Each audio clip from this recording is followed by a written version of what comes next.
Hello and welcome.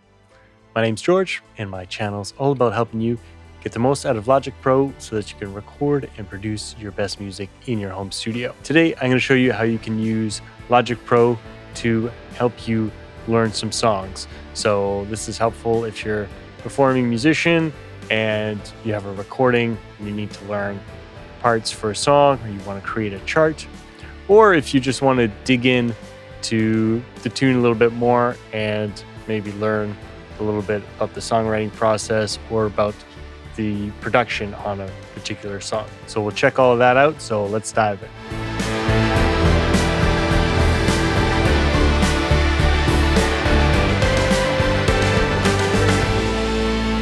Okay, so I'm starting with the complete recording here of a song called Lighthouse by Baldwin. And in my case, I want to learn the keyboard part so that I can perform this song live. So I'll just play a little bit of this so you can get a sense of the song for starters. And this love is something we have earned. Anytime that the stars just won't shine on your way, skies are drawn with black curtain clouds. Look ahead past the rocks and the waves, there's a lighthouse.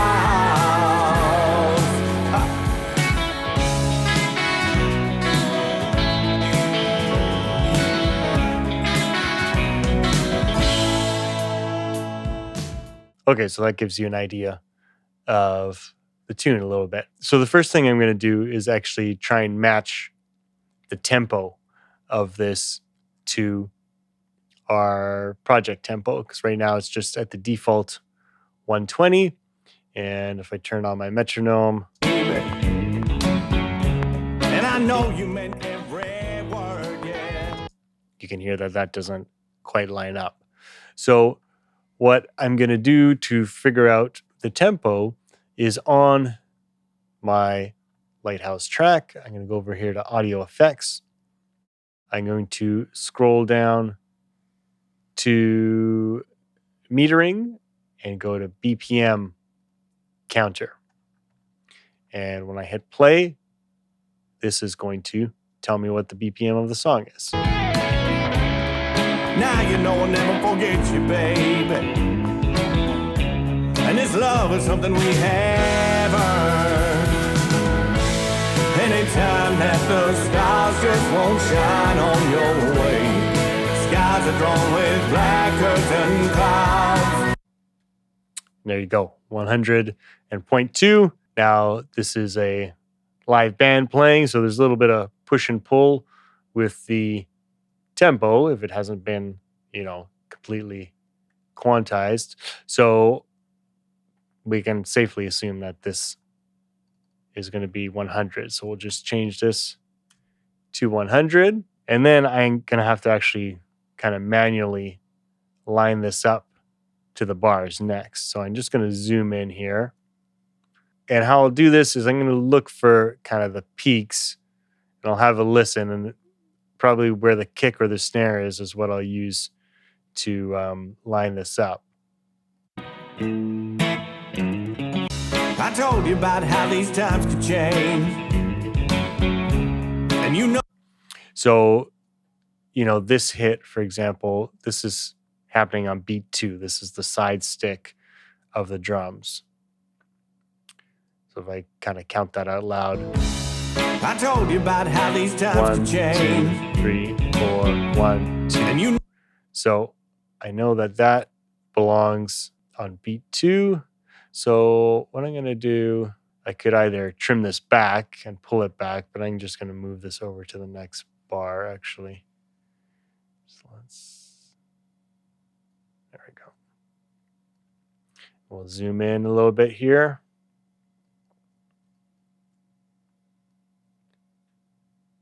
There we go. And now, if I turn my metronome on and have a listen,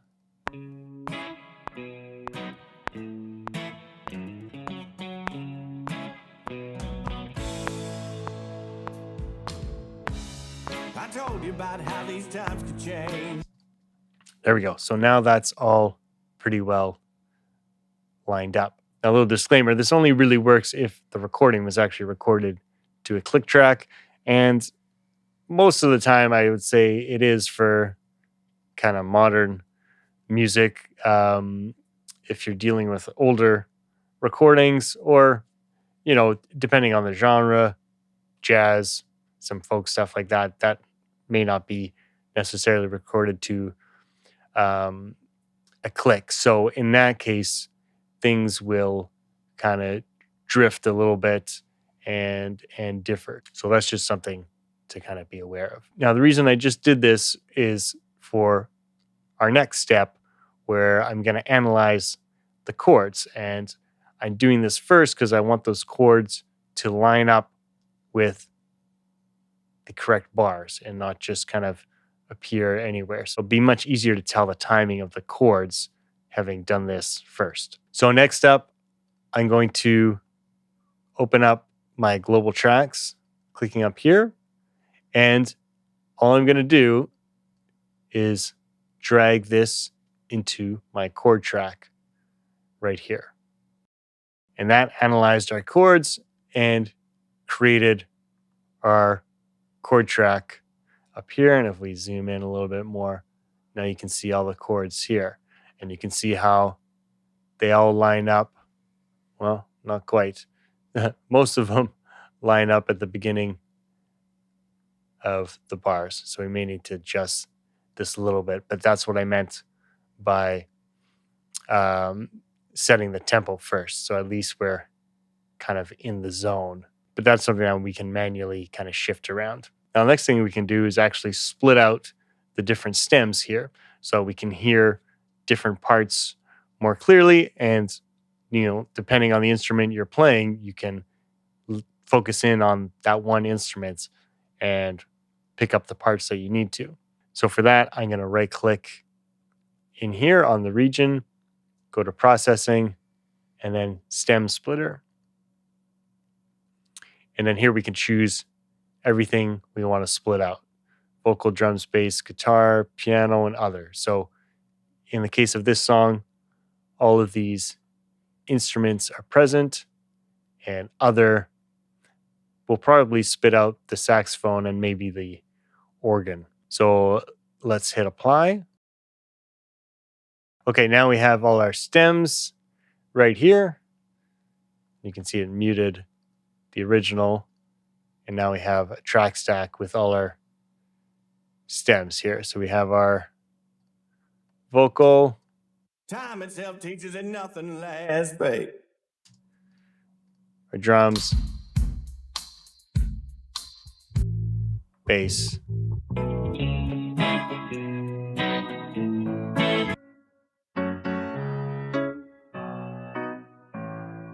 and I have the piano here. So for me, now I can focus in on that piano. And then the other,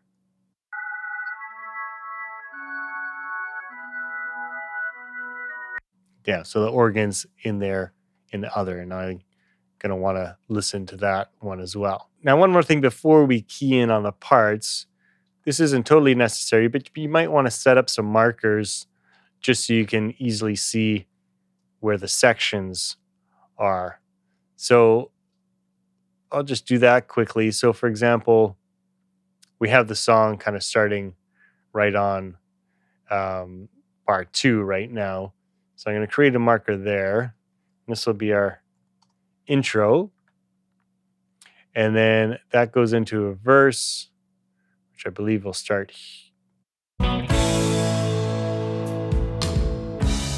It'll start right here. And the chorus starts right here. Then there's a little instrumental bit here.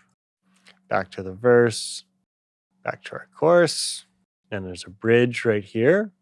Solo here. And it looks like there must be a bar of 2/4 somewhere, because now let's just try and find that. We'll wait this out. There's a lighthouse.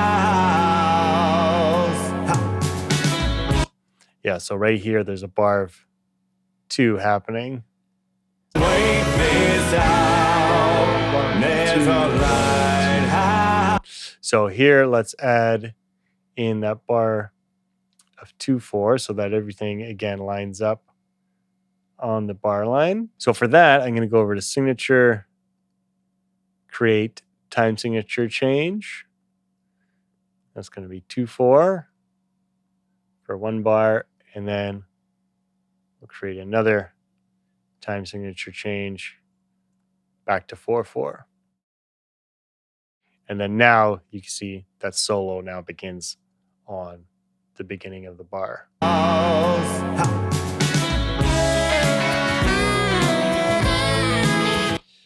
And then I'm using also the vocal kind of as my guide so I can see that the solo is happening kind of in this section where there's no vocal. And then here we go, chorus, and this will be our outro.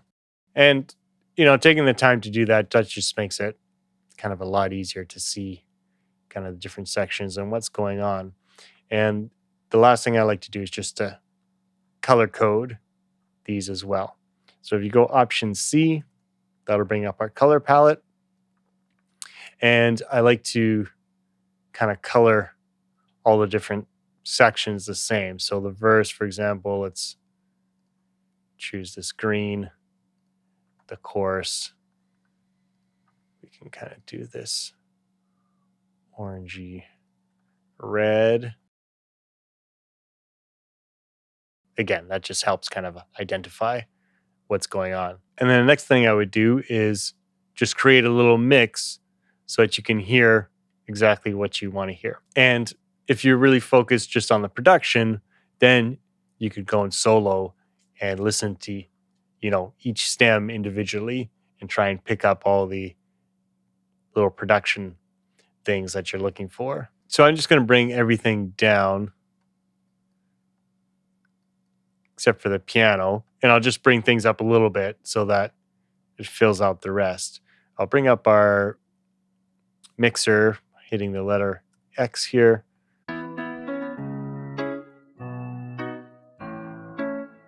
So maybe I'll start with the drums.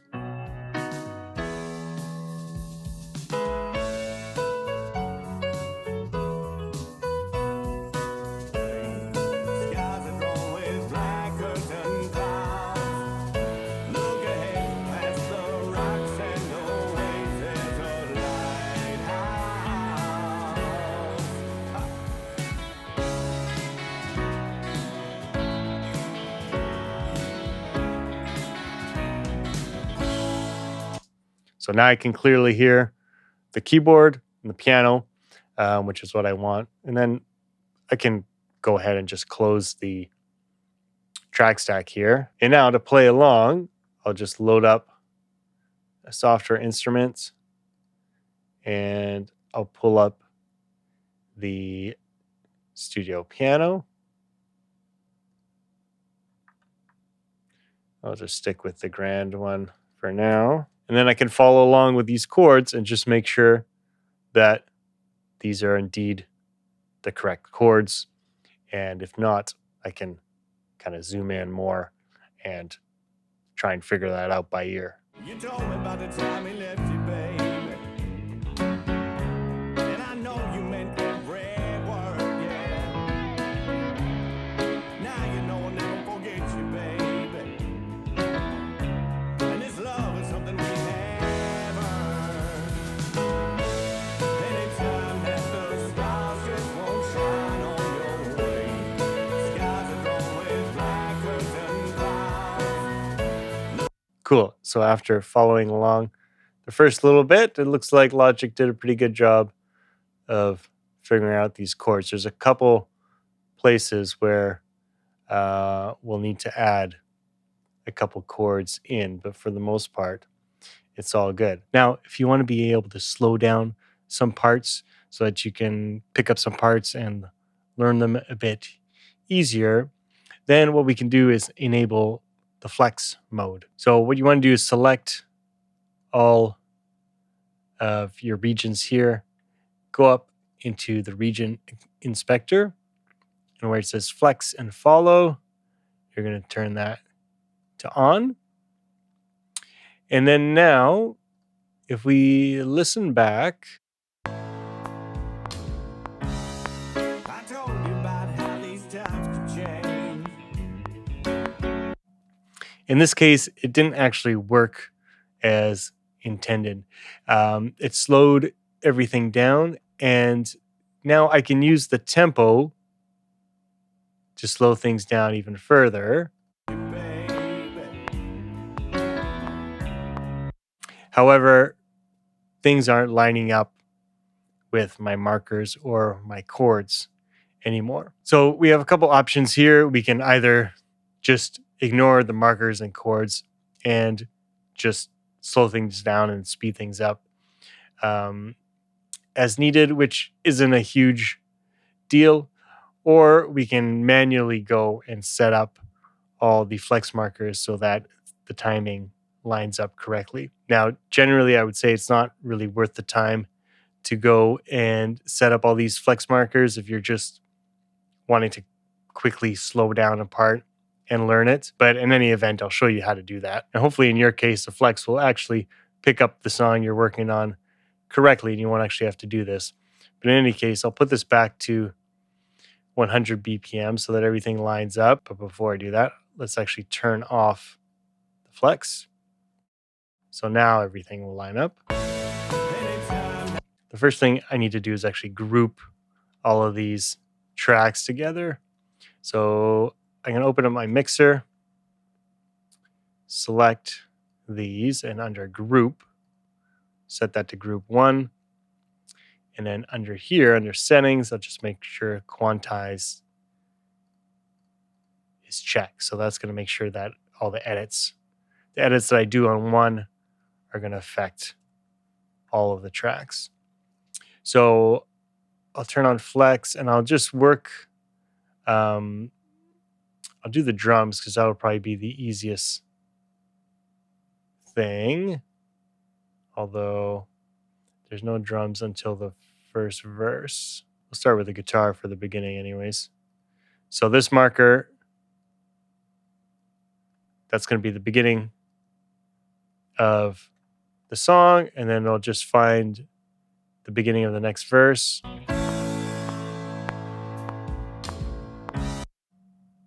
So the bass, that's the start of the verse there.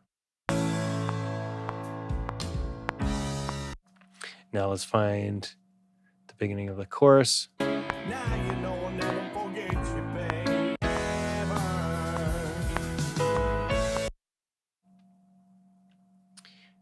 Drag that over there. The bass might be the easiest thing to line things up. So now I've got the verse lined up correctly, and you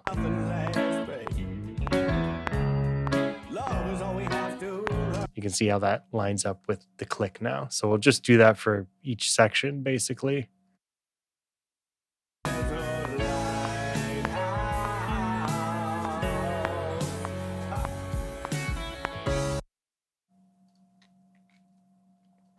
So that's the beginning of that instrumental.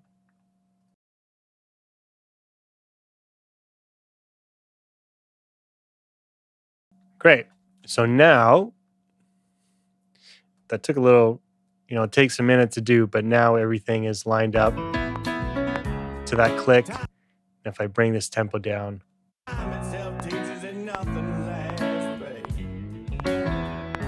then everything lines up as it should. So as I mentioned, hopefully the flex works automatically, but that's not always the case with every tune. So you just need to go in and manually add the flex markers. So now I've got my chords.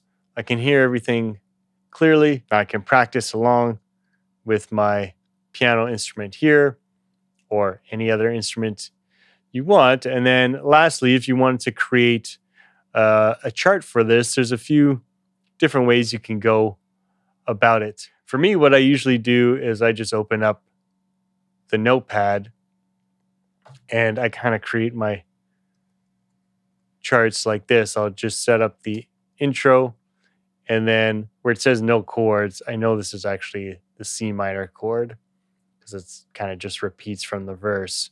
So I'm going to go C sharp minor rather for bar, B for bar, or actually this is half a bar B, full bar of A, and then C sharp minor for half a bar of B, full bar of A, and then that's the intro there.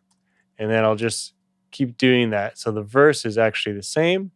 So I'll copy that, and that repeats. Here's our 4 bars. So that's the first time. Second time is the same. Third time. And then the fourth time changes.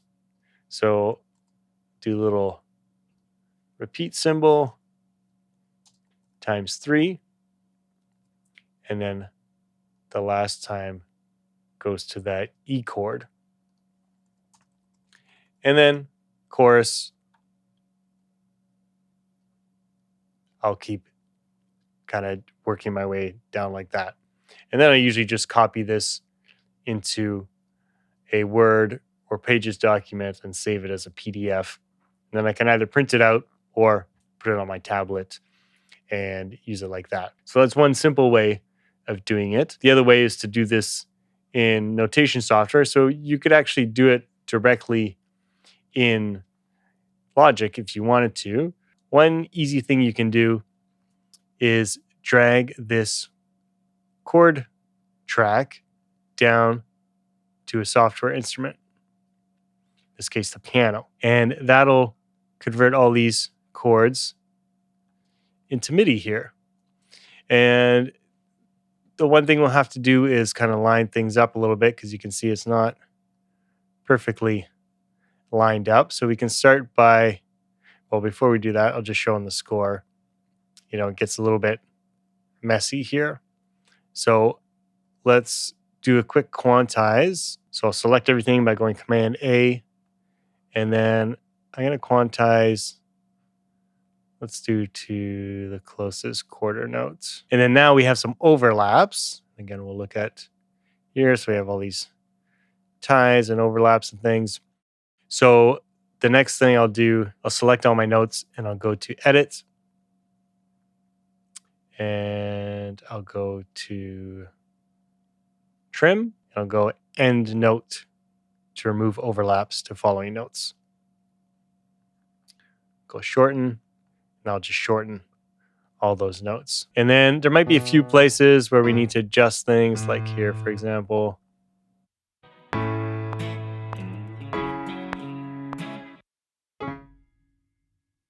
This needs to start on that bar. This should get carried over.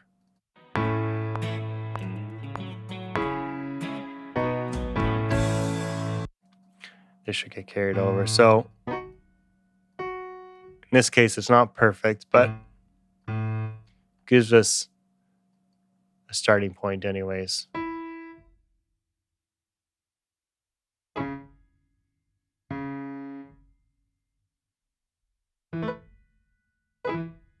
I'll just do the first little, I want to do the first 16 bars.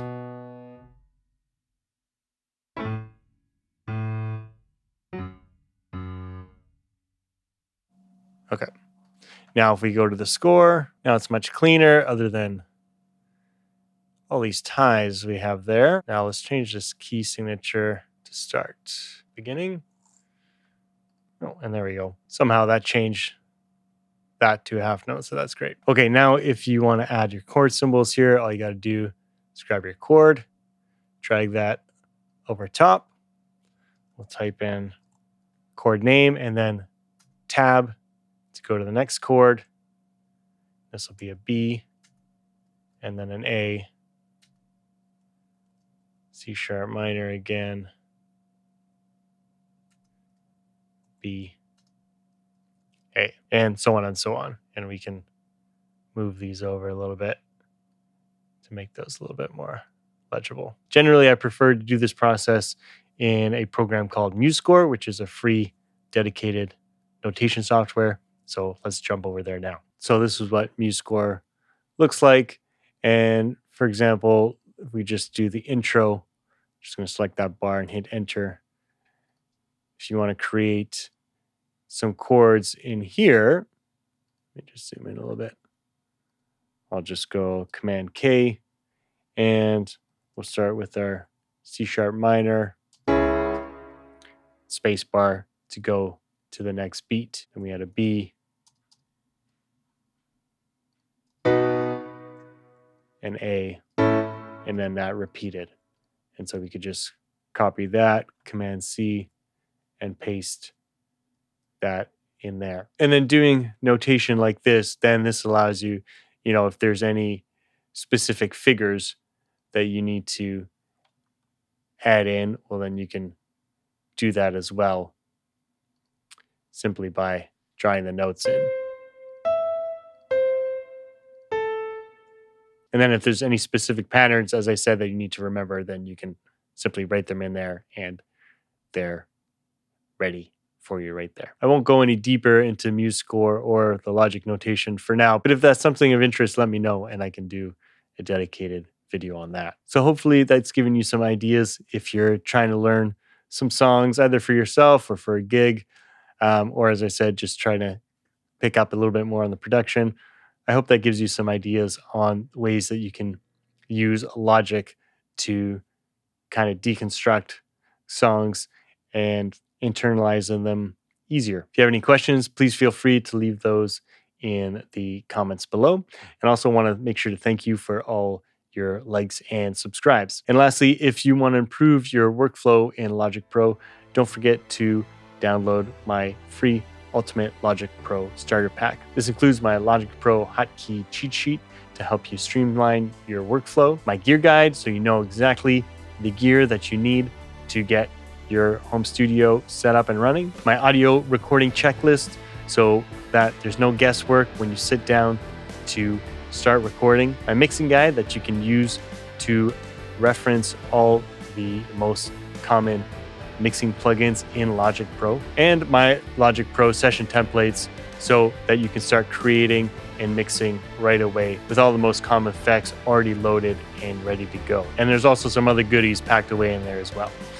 So again, I hope you enjoyed the video and we'll see you in the next one.